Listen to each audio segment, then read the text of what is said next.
മക്കളെ എല്ലാവർക്കും നമസ്കാരം. ഇത് കണ്ടില്ലേ, ഇന്ന് ഞാൻ നിങ്ങളുമായിട്ട് ഷെയർ ചെയ്യുന്ന നല്ല കൊഴുത്ത ചാറോട് കൂടിയുള്ളൊരു മുട്ടക്കറിയാണ്. ഇതിൻ്റെ ഗ്രേവിയെല്ലാം നല്ല വെണ്ണ പോലെ നല്ല ഹെൽത്തിയും ടേസ്റ്റിയുമായിട്ടാണ് ഇത് തയ്യാറാക്കിയിരിക്കുന്നത്. എന്തിൻ്റെ കൂടെ വേണമെങ്കിലും കഴിക്കാൻ പറ്റുന്നൊരു കറിയാണ്.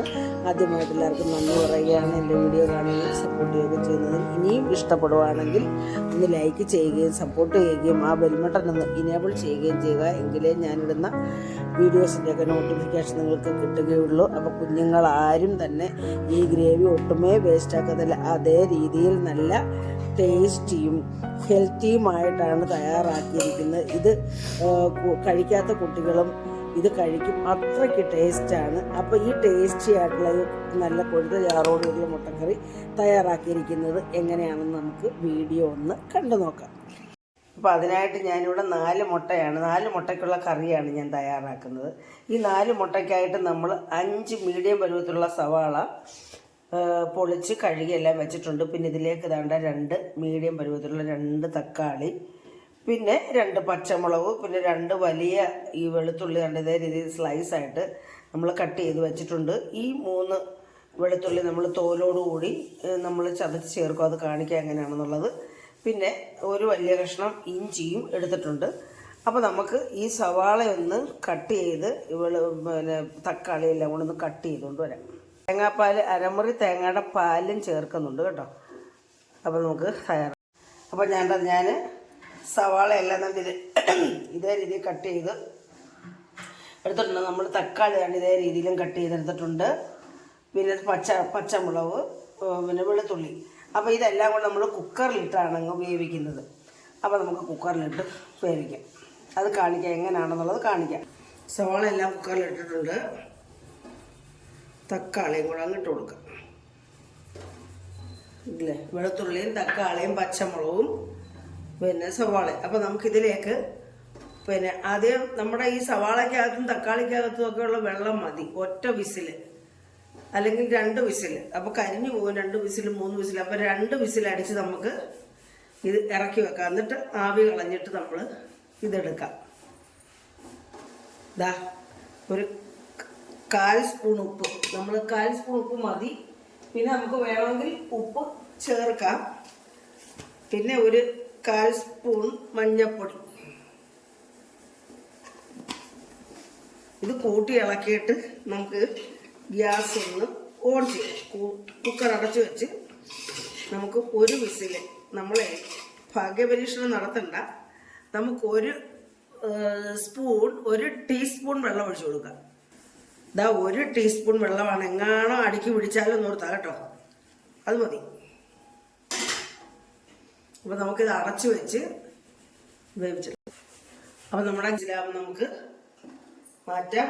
മുട്ട ഇവിടെ അടുപ്പിൽ വെച്ചിട്ടുണ്ട്. ഇതാ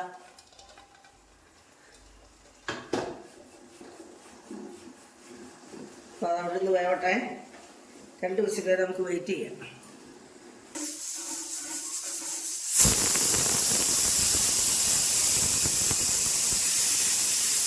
അങ്ങനെ 3 വിസിൽ അടുപ്പിച്ചിട്ടുണ്ട്. നമുക്ക് ഇത് ഓഫ് ചെയ്യാം.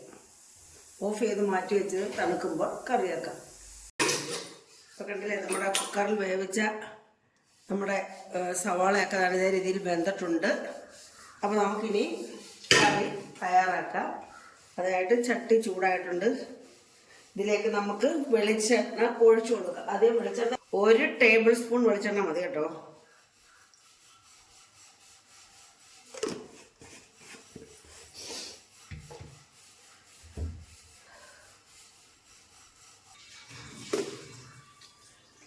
അപ്പം ഇതിലേക്ക് നമുക്ക്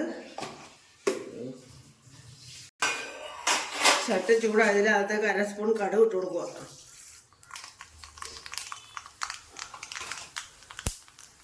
കടുകിൻ്റെ കൂടെ തന്നെ നമ്മൾ ചെറിയ ഉള്ളി ഇട്ട് കൊടുക്കുക. ചെറിയ ഉള്ളി മൂത്തിട്ട് നമ്മൾ വറ്റൽമുളക്, കറിവേപ്പില,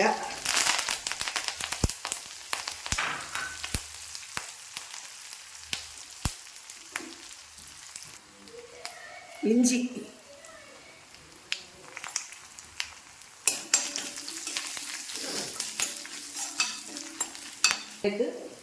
പെരുംജീരകത്തിൻ്റെ പൊടി 1 സ്പൂൺ ഇട്ട് കൊടുക്കുക. 1 ടീസ്പൂൺ.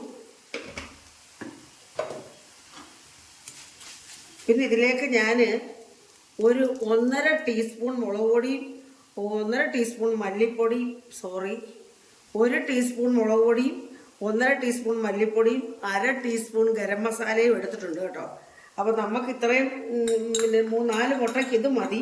നമ്മുടെ മുട്ടയുടെ അളവനുസരിച്ച് ഈ പൊടിയുടെയൊക്കെ അളവ് കൂട്ടണം. അപ്പോൾ ഇത് നന്നായിട്ടങ്ങ് വറന്ന് എന്നിട്ട് ഇതിലേക്ക് നമ്മൾ പിന്നെ കുരുമുളക് പൊടി ഒരു 1/4 ടീസ്പൂൺ, അധികം എരിവ് വേണ്ട നമുക്ക്. നമ്മൾ ഇത്രയും പച്ചമുളക് 2 എരിവുള്ള പച്ചമുളക് ചേർത്തിട്ടുണ്ട്. നമ്മൾ പിന്നെ ഇതിൽ ചേർത്തിട്ടുണ്ട് നമ്മൾ. പിന്നെ ഇതിൻ്റെ കൂടെ വെളുത്തുള്ളി ഇടുന്നത് കാണിക്കാൻ വിട്ടു കേട്ടോ. വെളുത്തുള്ളി ചതച്ച് അതിനകത്തിട്ടുണ്ടായിരുന്നു, അത് കാണിക്കാൻ അങ്ങ് വിട്ടുപോയി. അപ്പോൾ നമുക്കിതെല്ലാം നന്നായിട്ടൊന്ന് മൂത്ത് വരട്ടെ. നന്നായിട്ട് മൂക്കണം, നന്നായിട്ട് മൂത്ത് മണം വരണമെങ്കിൽ നമ്മുടെ കറി റെഡി. അപ്പം വെറും സിമ്പിളാണ് ഈ കറി കേട്ടോ. നമുക്ക് സിമ്പിളായിട്ടുണ്ടാക്കി നല്ല ടേസ്റ്റി ആയിട്ടുള്ള കറി കൂട്ടാം. അധികം എണ്ണയും ചേർത്തിട്ട് വഴറ്റുകയും വേണ്ടെന്ന് ഞാൻ പറഞ്ഞല്ലോ.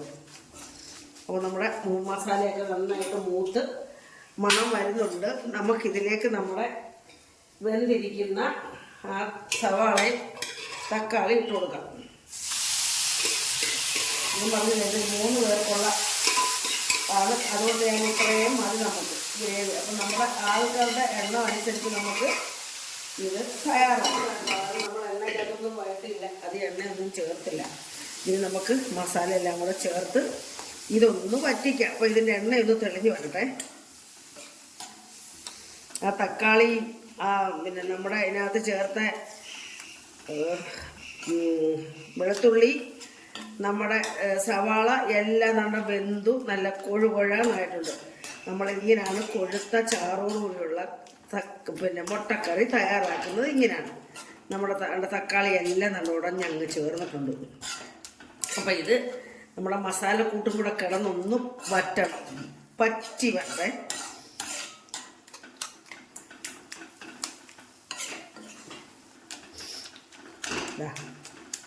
കണ്ടില്ലേ നമ്മുടെ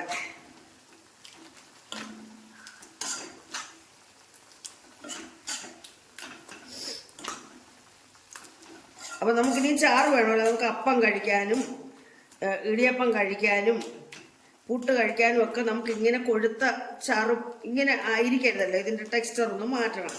അപ്പം നമ്മളിതിലേക്ക് നമ്മുടെ വെള്ളമെല്ലാം പറ്റിയിട്ടുണ്ട്, ഇതിനകത്തെ വെള്ളമെല്ലാം പറ്റിയിട്ടുണ്ട്. ഞാൻ ശകലം വെള്ളം 1 ടീസ്പൂൺ ഒഴിച്ചു കൊടുത്തത് എന്തിനാണെന്നറിയാവോ? ചിലപ്പം നമുക്കറിയാൻ പറ്റത്തില്ല, കുക്കറിനകത്തിരുന്നത് അങ്ങ് കരിഞ്ഞു പോയാലെന്ന് ഓർത്താൽ ഞാൻ വെള്ളം ചേർത്ത്. സാധാരണ വെള്ളം ചേർക്കേണ്ട കാര്യമില്ല. ഈ തക്കാളിയുടെയും നമ്മുടെ ഈ സവാളയുടെയും വെള്ളത്തിൽ ഇതങ്ങ് വെന്തോളും. നമുക്കിനി ഇതിലേക്ക് നമ്മൾ തേങ്ങാപ്പാലാണ് ചേർത്ത് കൊടുക്കുന്നത്. തേങ്ങാപ്പാൽ നമ്മൾ രണ്ടാം പാലാണ്. ഇത് ഞാൻ കുറച്ചൊഴിച്ചു കൊടുക്കുവാണ്. നമ്മുടെ ഗ്രേവിയുടെ തിക്കനുസരിച്ച് നമുക്ക് ഒഴിച്ചു കൊടുക്കാം. അപ്പോൾ ഈ രണ്ടാം പാൽ ഒഴിച്ച് ഒന്ന് തിളച്ച് കഴിയുമ്പോൾ നമുക്ക് ഇതിനകത്തേക്ക് 1-ാം പാൽ ഒഴിച്ചു കൊടുക്കണം. കുറുകി വരട്ടെ. 1-ാം പാൽ ഒഴിച്ചു കൊടുക്കുക, ഒന്ന് കുറുകട്ടെ. ഈ സമയത്ത് ഞാൻ ഉപ്പൊന്ന് നോക്കട്ടെ.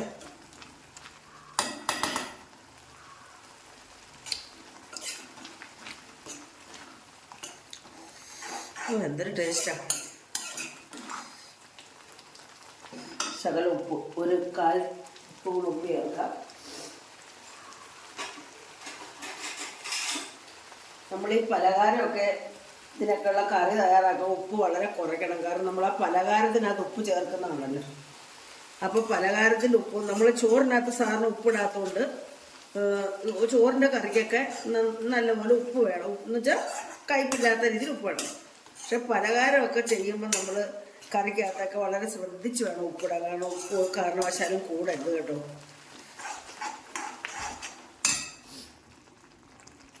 അപ്പോൾ ഞാൻ കുറച്ച് 2-ാം പാൽ ഒഴിച്ചു കൊടുക്കുവാണേ.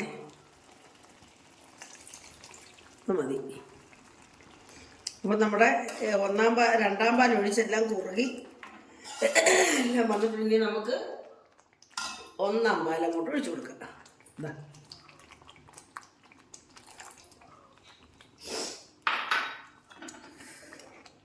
ഉണ്ടല്ലേ. 1-ാം പാൽ ഒഴിച്ച് നമുക്ക് ഒന്ന് അധികം തിളപ്പിക്കണ്ടെന്നാ പറയാറ്. പക്ഷെങ്കിൽ തിളച്ചിതിനകത്തൊന്ന് കൂട്ടിച്ചേരണം കേട്ടോ. ഇതൊന്ന് കൂട്ടിച്ചേർന്നെങ്കിൽ അതിൻ്റെ ടേസ്റ്റ് നമുക്ക് കിട്ടുകയുള്ളൂ. അപ്പോൾ ഒന്ന് തിളച്ചെങ്കിലേ പറ്റും. അപ്പോൾ ഇത് തിളപ്പിക്കാം. എന്നിട്ട് ഒന്നാം പാലൊന്നും ഒഴിച്ചാൽ തിളച്ചൊന്നും പോകത്തില്ല. അതൊക്കെ അങ്ങ് ആൾക്കാർ പറയുന്ന വേറെ ഇത്. അത് തിളച്ചാലൊന്നും അത് പിരിയത്തൊന്നുമില്ല കേട്ടോ. അപ്പം നമ്മുടെ മുട്ടയുടെ ടേസ്റ്റ് ഒന്നുകൂടെ ഞാൻ നോക്കട്ടെ. വളരെ ടേസ്റ്റാണ്. അപ്പം നമുക്ക് ഇതിലേക്ക് ഇനി മുട്ട ഇട്ട് കൊടുക്കാം. അപ്പം ഞാൻ ഈ മുട്ടയെ ചെറുതായിട്ടൊന്ന് വരഞ്ഞിട്ടുണ്ട് കേട്ടോ. വരഞ്ഞ കൂട്ടത്തിൽ ഒരെണ്ണം അങ്ങ് പിളർന്നു പോയി, രണ്ടായിട്ട് പിളർന്നു. ഇന്നുണ്ട് ചെറുതായിട്ടൊന്ന് പിളർന്നിട്ടേ ഉള്ളൂ കേട്ടോ. മുട്ട പൊട്ടിക്കുന്ന രീതിയൊക്കെ ഇന്നലെ ഞാൻ കാണിച്ചു തന്നായിരുന്നു. നമ്മൾ താഴെ ഇട്ട് ഇങ്ങനെ ഒന്ന് തിരുമ്മിയതിന് ശേഷം നമ്മൾ പിന്നെ എടുത്താൽ ഇത് പിന്നെ നല്ലതുപോലെ നമുക്ക് കിട്ടും. അപ്പം മുട്ട കിടന്നൊന്ന് തിളക്കണ്ടിനകത്ത് കേട്ടോ. മുട്ടയ്ക്കകത്ത് ഇതിൻ്റെ ഗ്രേവിയൊക്കെ ഒന്ന് പിടിക്കാൻ വേണ്ടി നമ്മളൊന്ന് കണ്ടില്ലേ, നമ്മുടെ ചപ്പാത്തിക്കും പിന്നെ പുട്ടിനും ഇടിയപ്പത്തിനും ദോശയ്ക്കും പൊറോട്ട എല്ലാത്തിനും കഴിക്കാൻ പറ്റിയ നല്ല കൊഴുത്ത ചാറോടുകൂടിയുള്ള നമ്മുടെ മുട്ടക്കറി ഇവിടെ റെഡി ആയിട്ടുണ്ട്. നമുക്കിനി ഇത് നമ്മുടെ സെർവിങ് പ്ലേറ്റിലോട്ട് മാറ്റുന്നുണ്ട്. പിരിഞ്ഞിട്ടും ഒന്നുമില്ല. തിളച്ച് വേണമെങ്കിൽ നമുക്കിതിന് എണ്ണയൊന്ന് കുറുകി വരാനായിട്ട് നമുക്ക് വെയിറ്റ് ചെയ്യാം. കാരണം എല്ലാവർക്കും ഇങ്ങനെ എണ്ണ ആണല്ലോ, എണ്ണ പൊങ്ങിയിരിക്കുന്നത് കാണുന്നതാണല്ലോ ഒരു ഭംഗി. അപ്പോൾ നമുക്ക് വേണമെങ്കിൽ ഇതൊന്ന് കുറുക്കി ഇതിൻ്റെ എണ്ണയൊക്കെ ഒന്ന് തെളിയിച്ചെടുക്കാം. അപ്പോൾ നമുക്ക് അതിൻ്റെ ആവശ്യമില്ല. ഞാനിത് സെർവിങ് പ്ലേറ്റിലേക്ക് മാറ്റാം. മക്കളെ, നമ്മുടെ മുട്ടക്കറി ഇവിടെ റെഡി ആയിട്ടുണ്ട്. എല്ലാവർക്കും ഇഷ്ടപ്പെട്ടു വിശ്വസിക്കുന്നു. ഇഷ്ടപ്പെട്ടിട്ടുണ്ടെങ്കിൽ എല്ലാവരും ചെയ്യുന്ന പോലെ സപ്പോർട്ട് ചെയ്യുക. ഇനി അടുത്ത ഒരു നല്ല വീഡിയോ ആയിട്ട് വരുന്നവരെ മക്കളെ എല്ലാവർക്കും എൻ്റെ നന്ദി, നമസ്കാരം.